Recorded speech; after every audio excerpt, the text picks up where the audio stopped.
قل لا املک لنفسی نفعا ولا ضرا، اے نبی تم فرماؤ میں تو اپنی جان کے حق میں بھی کسی نفع اور نقصان کا مالک نہیں ہوں، یعنی میں اپنے آپ کو بھی خود نفع نہیں پہنچا سکتا۔ اب یہاں ہوتا تو اللہ تعالیٰ کو یہ مشورہ دیتے کہ آپ بریکٹ میں لکھیں مگر اللہ کے اذن سے۔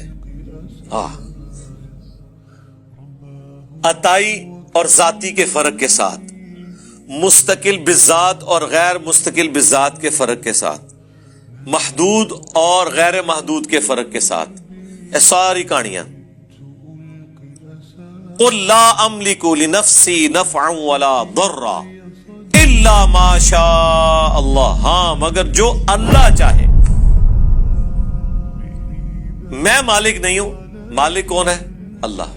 وہ میرے لیے جو چیز نفع من چاہے گا وہ نفع بخش ہوگی، جو میرے لیے وہ نقصان مقرر کر دے گا، جو مجھے تکلیف اس نے دینی ہے وہ وہی دے گا، میں وہ تکلیف ٹال نہیں سکتا۔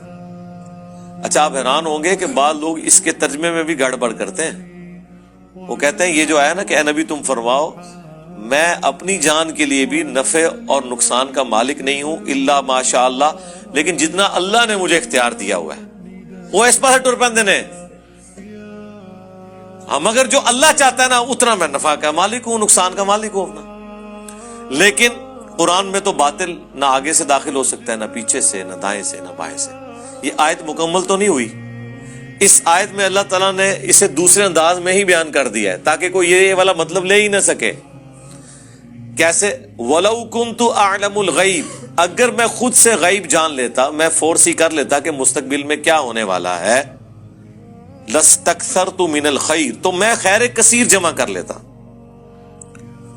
وَمَا مَسَّنِيَ السُّوءُ، اور مجھے کبھی کوئی تکلیف نہ پہنچتی، میں پہلے ہی فورسی کر لیتا کہ غزوہ احد میں اس جگہ پہ میرے دانت شہید ہونے ہیں، میں اس جگہ پہ جاتا ہی نہ، میرے دانت شہید ہوتے ہی نہ۔ اگر مجھے یہ پتا ہوتا کہ یہ 50 تیر اندازوں نے میری حکم عدولی کرنی ہے، ان میں سے 35 نے، اور وہ درہ چھوڑنا ہے اور غزوہ احد کی واضح فتح شکست میں بدل جانی ہے، تو حضور پہلے ہی کہہ دیتے کہ جی مجھے پتا ہے کہ تم یہ درہ چھوڑ دو گے تو تکنا چھوڑنا نہیں جائے۔ حضور کو تو نہیں پتا تھا۔ بخاری کے الفاظ ہیں تم دیکھو کہ چیل اور کوے آ کے ہماری لاشیں اٹھا رہے ہیں، نوچ رہے ہیں، تب بھی تم نے درہ نہیں چھوڑنا۔ اس سے آگے کوئی شخص کس طرح کسی کو سمجھا سکتا ہے؟ پھر بھی چھوڑ دیا۔ اور اس کا نقصان صرف امت نے نہیں اٹھایا، نبی الاسلام کے بھی 4 دانت شہید ہوئے، بخاری مسلم میں آیا۔ اتنا خون بہہ گیا کہ شہادت کی خبر مشہور ہو گئی، اور قرآن میں پھر وہ آیات نازل ہوئی، وما محمد الا رسول قد خلت من قبلہ الرسل افإن مات او قتل، محمد تو نہیں مگر ایک رسول، ان سے پہلے بھی اور رسول گزر چکے ہیں، اگر یہ مر جائیں یعنی کہ وصال شریف فرما جائیں، یا قتل ہو جائیں یعنی کہ شہید ہو جائیں، تو کیا تم اپنے دین سے الٹے قدم پھر جاؤ گے؟ اور جو کوئی الٹے قدم پھیرے گا وہ اپنا نقصان کرے گا، اللہ کا کوئی نقصان نہیں کرے گا، اور اللہ تعالی شاکرین کو جزا دے گا، یعنی ثابت قدم رہنے والوں کو۔ تو اب اندازہ کریں کہ نبی الاسلام کے دانت مبارک شہید ہو گئے، غلطی کس کی تھی؟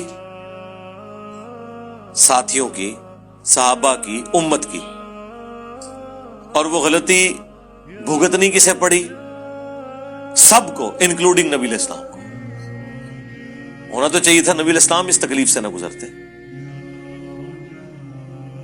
تو مجھے بتائیں جب رسول اللہ صحابہ میں موجود ہوں، اللہ تعالیٰ پھر بھی غلطی کا لحاظ نہ کرے اور اس لیول کے اوپر اس کا جواب دے کہ وقت کا پیغمبر وہ بھی افیکٹو ہو اس کا، تو آج رسول اللہ تو دنیا میں موجود نہیں ہے۔ آج ہم یہ کیسے کہہ سکتے ہیں کہ یا اللہ اپنی مرضی کی زندگی گزاریں گے، لیکن جو کچھ بھی ہے تیرے محبوب کی امت سے؟ جب محبوب دنیا میں تھے اور ڈائریکٹ دعائیں ان کی ہمارے ساتھ تھیں، تب بھی محبوب کی نافرمانی کرنے کے اوپر نہ صرف ماننے والوں کے اوپر عذاب آیا بلکہ نبی علیہ السلام کو بھی تکلیف سے گزرنا پڑا۔ آج رسول اللہ ہم میں موجود بھی نہیں اور ہم دھڑلے کے ساتھ نافرمانیاں کریں اور امید کریں کہ نبی علیہ السلام کی دعاؤں کا حصہ میں مل جائے گا۔ عقل کام کرتی ہے آپ کی؟ کمپیریزن کروا کے دیکھیں۔ تو اگر میں غیب جان لیتا تو خیر کثیر جمع کر لیتا اور مجھے کبھی کوئی تکلیف نہ پہنچتی. ان انا الا نذیر، میں تو نہیں ہوں سوائے اس کے کہ ڈر سنانے والا ہوں. و بشیر لقوم یؤمنون، یا پھر بشارت دینے والا ہوں ان لوگوں کو جو کہ ایمان لے آئیں، بات مان لیں. بس دو ہی کام ہوتے ہیں پیغمبر کے، بشیر اور نذیر. جو مان لے انہیں بشارت آخرت کی جنتوں کی، اور جو نہیں ماننے والے انہیں آخرت کا ڈر سنانا. جو بغاوت پہ اترے ہوئے ہیں انہیں ڈر سنانا، اور پھر جو ایمان لے آئیں انہیں بشارت دینا.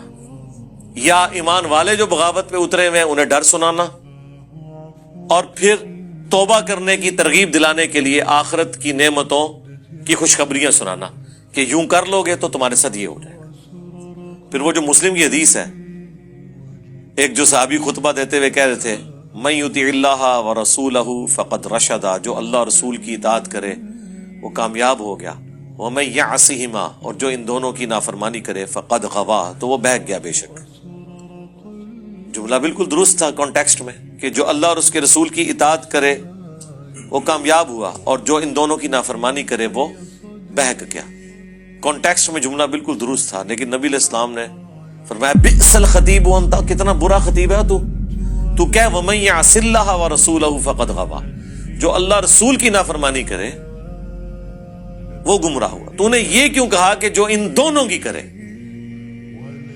صرف وہ کہتا نا ان دونوں کی، پھر بھی کچھ چانسز تھے.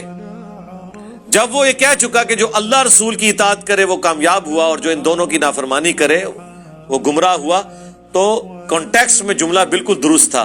وہ اللہ رسول کو پہلے الگ کر چکا ہوا تھا، لیکن نبی علیہ السلام نے کہا دوبارہ بھی الگ کرنا ہے. ہائے ہائے ہائے، یہ امام الموحدین ہی کہہ سکتے ہیں. اور یہ حدیث ابو داؤد میں ہے، وہاں تو آگے الفاظ ہیں قم اذهب، اٹھ اور نکل جائے، یعنی میٹھے انداز میں فرمایا. توحید تو پھر میٹھے انداز میں نہیں ہوتی نا. مولانا ساکسا والی بات کہ بھائی جب توحید بیان ہوئے گی تو گستاخی تو آٹومیٹکلی ہو جائے گی. توحید میں یہ تو نہیں کہا جائے گا کہ اللہ نال بابے بھی ہوندے نے. توحید میں تو ہوتے ہی ہے کہ اللہ ہے اور کوئی چیز نہیں ہے، تو گستاخی تو آٹومیٹکلی ہو جاتی ہے. اسی طریقے سے یہ مولانا ساغ نے تو اتنا ہی فرمایا تھا، اس میں میں نے ویلیو ایڈیشن کی ہے کہ جب حدیث بیان کی جائے گی نا، جب نبی علیہ السلام کی بات کی جائے گی تو بابوں کی گستاخی آٹومیٹکلی ہو جائے گی، کیونکہ بابے تو بالکل الٹ بات کر کے گئے ہیں. جب آپ یہ بات کریں گے کہ نبی علیہ السلام نے یہ فرمایا، اور بابا تو وہ ہے جس نے اپنا مرید نگاہ مار کے جلا دیا ہے. اور بخاری مسلم میں ہے کہ انس ابن مالک کہتے ہیں 10 سال حضور کو وضو کروایا، کبھی حضور نے مجھے ڈانٹا نہیں ہے، کبھی یہ نہیں کہا کہ یہ کیوں کیا اور یہ کیوں نہیں کیا. تو آٹومیٹکلی عبد القادر جیلانی کی گستاخی تو ہوگی کہ بھائی بابا تو مرید ایک لوٹے کی ٹوٹی ٹیڑھی ہونے کے اوپر جلا دیا، اور نبی علیہ السلام تو اس طرح کے تھے. تو آٹومیٹکلی جب سیرت النبی بیان ہوتی ہے تو بابے فارغ ہو جاتے ہیں.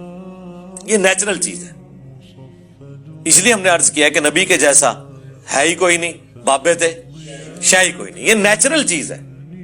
قرآن میں ایک آیت ہے، نبی علیہ السلام پہ اعتراض کرتے ہوئے کافر کہتے ہیں اللہ نے ان کا اعتراض نقل کیا ہے کہ ایک ایسا شخص ہے اس نے اتنے خداؤں کا ایک ہی خدا کر دیا. یہ اعتراض پیش کیا جا رہا ہے کہ اتنے ہمارے خدا تھے، لات منات عزا، یہ کہہ رہا نہیں ایک ہے. ہمارے کیس میں یہ اعتراض ایسے بن گیا کہ کیا ہوا کہ اتنے بابے ختم کر کے ایک ہی بندے کی بات کر رہا ہے جس کی قبر مدینے میں صلی اللہ علیہ وآلہ وسلم.